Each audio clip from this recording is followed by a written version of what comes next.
et de beaucoup chercher Dieu, parce que des fois on a tendance à faire des choses que nous on trouve bonnes sans pour autant demander si c'est vraiment la volonté de Dieu.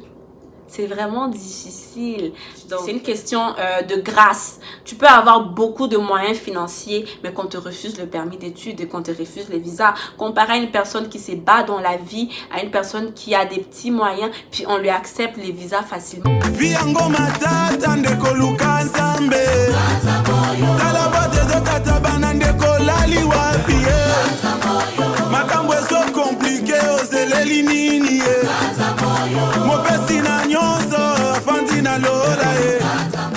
Allô tout le monde, alors j'espère que vous allez tous et toutes bien. Moi je vais très bien par la grâce de Dieu. Alors on se retrouve aujourd'hui pour une story time. Alors c'est une petite histoire qui est arrivée à un étudiant international. C'est juste pour, en fait, c'est un warning, comme je peux le dire, c'est juste pour vous mettre en alerte par rapport à certaines situations qui peuvent arriver. Donc il s'agit d'un étudiant qui n'avait pas encore reçu son permis d'études, mais qui avait déjà commencé les cours à distance en ligne. Donc si la vidéo t'intéresse, avant que je ne raconte l'histoire, je t'invite à mettre des pouces en l'air, à t'abonner à ma chaîne YouTube, à partager ma chaîne à ton entourage, à partager la vidéo en ton entourage. Toutes les personnes qui sont intéressées, n'hésitez pas à les inviter à s'abonner à ma chaîne. Abonnez-vous au maximum, abonnez-vous, abonnez-vous, abonnez-vous. Et n'hésitez pas à me suivre sur mes réseaux sociaux. Je suis de retour sur Instagram, mais pas à temps plein, juste à temps partiel. Donc sans plus tarder, c'est parti pour la vidéo. Let's go! Alors, comme je vous disais en introduction, il s'agit d'une story time qui est arrivée à plusieurs étudiants, pas seulement un étudiant comme je l'ai dit tantôt, mais à plusieurs étudiants. Alors, je l'ai dit au début, à chaque fois que vous me contactez, j'essaie de vous donner mon avis, mais après je vous dis, écoute, vous faites ce que vous voulez, après c'est votre, la décision finale vous revient. Alors, il y a beaucoup d'étudiants qui m'ont contacté, qui me disaient, écoute Sarah, comme la pandémie et tout, par rapport à ce qui se passe et tout, est-ce que je dois quand même suivre le cours à distance parce que mon établissement d'enseignement se trouve dans la liste des établissements qui peuvent donner des cours à distance? À chaque fois, je répondais à ces étudiants, je leur disais, écoute, moi, mon avis, moi, ce que je pense, je ne t'autorise pas en fait à suivre le cours à distance parce que c'est pourrait qu'on te refuse ton permis d'études parce que tu l'as pas encore reçu en fait. Tu n'es pas encore sûr et certain que tu vas venir au Canada parce qu'il faut savoir que après les permis d'études, il y a la demande du visa et on peut vous refuser un visa même si vous avez votre permis d'études. Je connais une collègue en Afrique qui avait son permis d'études et son CAQ, mais on lui a refusé son visa 3 fois des suites, pour vous dire que c'est pas parce que vous avez le visa le permis d'études que forcément vous aurez le visa. Alors je continue mon histoire. Je ne parle pas seulement d'un étudiant international, mais je parle de plusieurs étudiants internationaux qui m'ont contacté. Alors la plupart me disaient, écoute, non, c'est sûr que comme l'université permet que je suive les cours à distance, c'est sûr et certain que j'aurai les permis d'études. J'ai répété, j'ai dit, ce n'est pas sûr et certain, rien n'est certain dans cette vie. Ce serait mieux que tu attendes d'avoir ton permis d'études. Tu peux reporter ton inscription pour janvier. La vie c'est pas une course en fait. Tu peux reporter pour janvier. Là, les gens m'écrivaient, disaient non, tu veux juste pas qu'on vienne au Canada, tu nous décourages et tout, nanani nanana.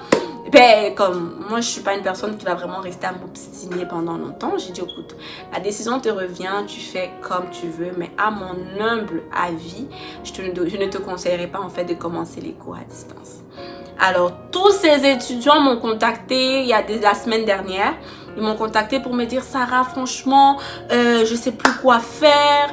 On vient de me refuser mon visa, mon permis d'études, pardon. Pourtant, j'ai déjà suivi les cours depuis août jusqu'à novembre. J'ai même fait les examens à distance. Puis là, je sais plus quoi faire. Là, je leur dis, c'est ce que je vous disais en fait, parce que là, vous allez être obligé de payer les cours que vous avez suivis, parce que c'est pas gratuit les cours que vous avez suivis de l'université. Donc, vous allez être obligé de payer des cours sans pour autant être sûr de poursuivre votre parcours dans cet établissement d'enseignement en fait.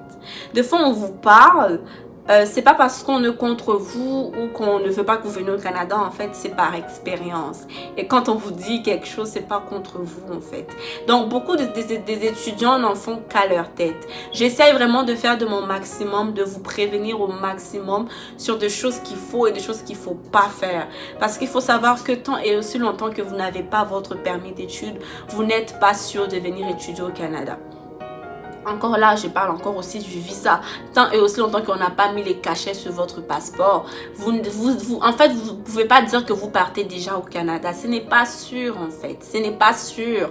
Les démarches sont tellement rudes, sont tellement serrées. C'est important que vous vous focalisiez sur Dieu. Il faut que vous priez parce que je dis c'est une question de grâce. Tu peux avoir beaucoup de moyens financiers, mais qu'on te refuse le permis d'études et qu'on te refuse les visas. Comparé à une personne qui se bat dans la vie, à une personne qui a des petits moyens, puis on lui accepte les visas facilement. Je connais des personnes qui sont pas riches, qui sont pas extrêmement riches, dont les parents ne sont pas extrêmement riches ou encore les garants n'ont pas une grande somme, mais qui ont eu le permis d'études et qui ont eu les visas, comparé à d'autres personnes qui sont riches, hein. Ils ont beaucoup d'argent dans leur compte, mais on les a refusé le visa, en fait. On leur a refusé les visas. Donc, rien n'est acquis. J'arrête pas de vous dire, restez dans la prière. Il n'y a que Dieu. C'est une grâce de venir au Canada. Je vous jure, mes frères et sœurs. C'est une grâce. Ce n'est pas parce que tu as des sous que forcément tu vas venir ici. Parce que c'est Dieu, en fait, qui va te permettre de venir au Canada. C'est pas tout le monde qui vient ici. Même si tu as argent, comment? Tu peux pas venir ici comme ça dès... Quand je vous parle de foi, il faut écouter. C'est pas qu'on est contre vous, mais c'est juste qu'on veut pas que...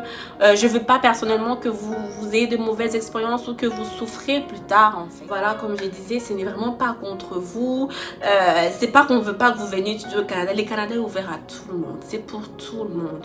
Mais tant et aussi longtemps que vous mettez juste votre... vous dites que ouais, j'ai assez des sous, mon père a assez des sous, mon garant a assez des sous, c'est sûr et certain que je vais venir étudier au Canada. No way. Donc, continuez à prier, priez beaucoup.